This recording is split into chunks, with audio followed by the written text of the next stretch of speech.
Mrs. Lee. Welcome back. Great to see you again, my loves. This week we're learning about fairy tales. Right, friends? Fairy tales.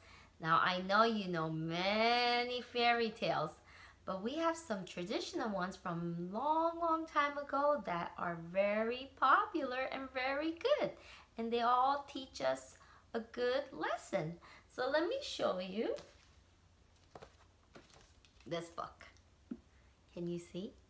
Do you know what it says? It says Goldilocks and the Three Bears. Cool, right? Goldilocks and the Three Bears.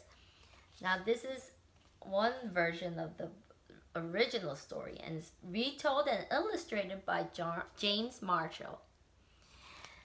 So let's see what happens with Goldilocks and the Three Bears. Are you ready? Okay, here we go.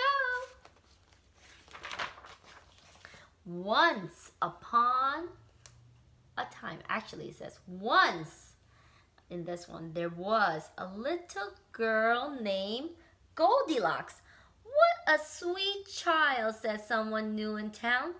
That's what you'd think, said a neighbor. Look at her swinging. Oh, wow.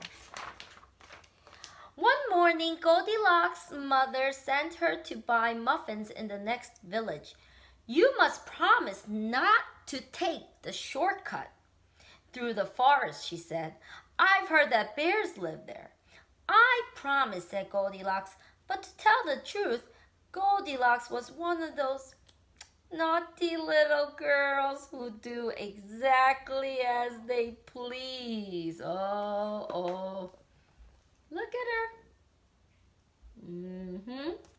And look, in the entrance to the forest says, danger, turn back, go the other way. Very risky, not a good idea. All these warnings telling her not to go this way, right? Not to take the shortcut. But let's see what happens. Meanwhile, in a clearing deeper inside the forest, in a charming house all their own, a family of brown bears was sitting down to breakfast.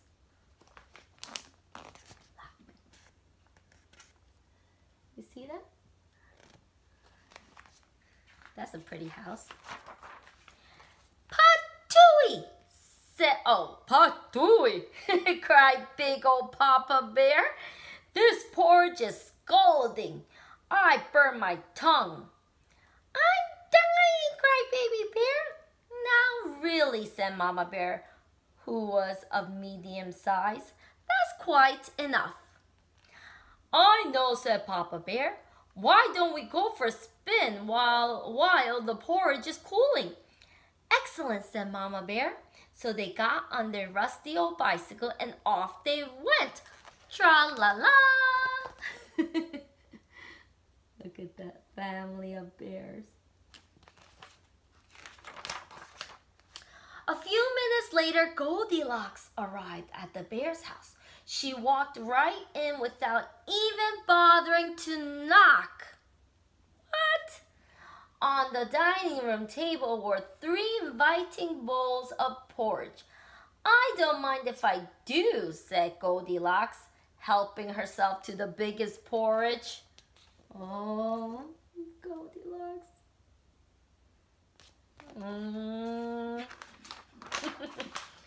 But the porridge in the biggest bowl was much too hot. Patooey, said Goldilocks, cried Goldilocks, and she spat it out. Next, she tasted the porridge in the medium-sized bowl, but that porridge was much too cold. Then Goldilocks tasted the porridge in the little bowl, and it was just right, neither too hot nor too cold. In fact, she liked it so much that she gobbled it all up. Oh my goodness, she gobbled it all up. Look at her face. Feeling full and satisfied, Goldilocks thought it would be great fun to have a look around. Right away, she noticed a lot of coarse brown fur everywhere. They must have kitties, she said. In the parlor, there were 3 chairs. I don't mind if I do, she cried, climbing into the biggest one. But the biggest chair was much too hard, and she just couldn't get comfortable.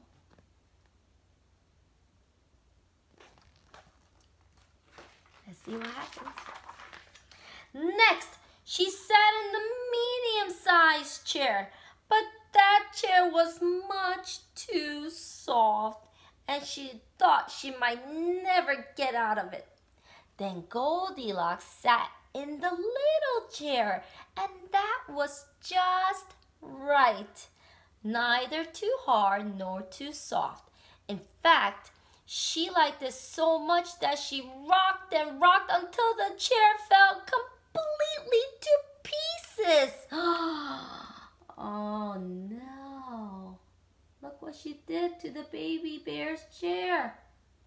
Oh. Let's see what happens. Now, all that rocking left Goldilocks quite tuckered out. I could take a little snooze, she said. So she went to look for a comfy place to nap. Upstairs were 3 beds. I don't mind if I do, said Goldilocks, and she got into the biggest one, but the head of the biggest bed was much too high. Oh, look at that. Whoa. Next, she tried the medium-sized bed, but the head of that bed was much too low. Then Goldilocks tried the little bed, and it was just right. Soon she was all nice and cozy and sound asleep. She did not hear the bears come home. Oh, friends, what do you think is going to happen next? What do you think? The bears are home. Let's find out. The 3 bears were mighty hungry, but when they went in for breakfast, they could scarcely believe their eyes. Somebody has been in my porridge, said Papa Bear. Somebody has been in my porridge, said Mama Bear. Somebody has been in my porridge, said Baby Bear, and eaten it all up. Uh-oh. How do you think they feel?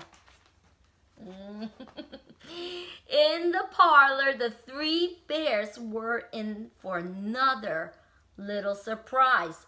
Somebody has been it's Papa Bear. Somebody has been sitting in my chair, said Papa Bear. Somebody has been sitting in my chair, said Mama Bear.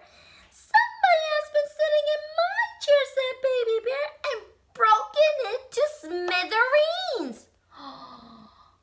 Oh no. My. The 3 bears went upstairs on tiptoe, not knowing what they would discover. At first, everything seemed fine. But then Papa Bear lay down on his big brass bed. Somebody has been lying in my bed, he cried, and he was not amused. Oh, do you think he was happy? I don't think so, right, friends? Eggs! Cried Mama Bear. Somebody has been lying in my bed. Look! Cried Baby Bear. Somebody has been lying in my bed, and she's still there. Oh, boy. Let's see what happens. Now, see here, roared Papa Bear. Goldilocks woke up with a start, and her eyes nearly popped out of her head. But before the bears could demand a proper explanation, Goldilocks was out of bed, out the window, and on her way home. "Who's that little girl?" asked Baby Bear. "I have no idea," said Mama Bear. "But I hope we never see her again." Look at her going out the window. Oh my goodness. And they never did. Aww. Look at that. The end. Clap if you like this story. Goldilocks and the 3 bears. Wow, what a great story. Now this story is not real. It's just a fairy tale, right, friends? Because bears usually don't talk. And so, but the bears in this story, they do talk. So you know it's just a fairy tale and just pretend. Now, this book is a great book because it teaches us a lesson. There's a special lesson in this story. First of all, let's think. Let's use our brains. Do you think Goldilocks should have went in the forest through the shortcut? What did her mommy say to her? Her mommy said, "Don't go through the shortcut in the forest," right, friends? But did she listen? No, she didn't listen, right, friends? And then she saw a house, right? The bear's house. But guess what? She didn't even knock on the door or see if somebody was inside. She just went right in. Do you think that's something she should have done? Just go into a stranger's house? No, right? That's not polite. We always have to make sure we have permission first from our mom or dad or an adult, and we have to make sure we ring the doorbell and see if someone is in there, right? And if they invite us in and our parents say it's okay, then we go in. But we don't go into strangers' houses, right, friends? No. So Goldilocks, I think, learned her lesson, right? She learned that she needs to first listen to her mom because her mom gave her some wise words. And she has to make sure to not go into other people's homes without asking, right? Without permission. So that's a great lesson learned today, friends. I just want to thank you again. That was a great story to share, and I can't wait to see you soon. Bye, friends. Love you.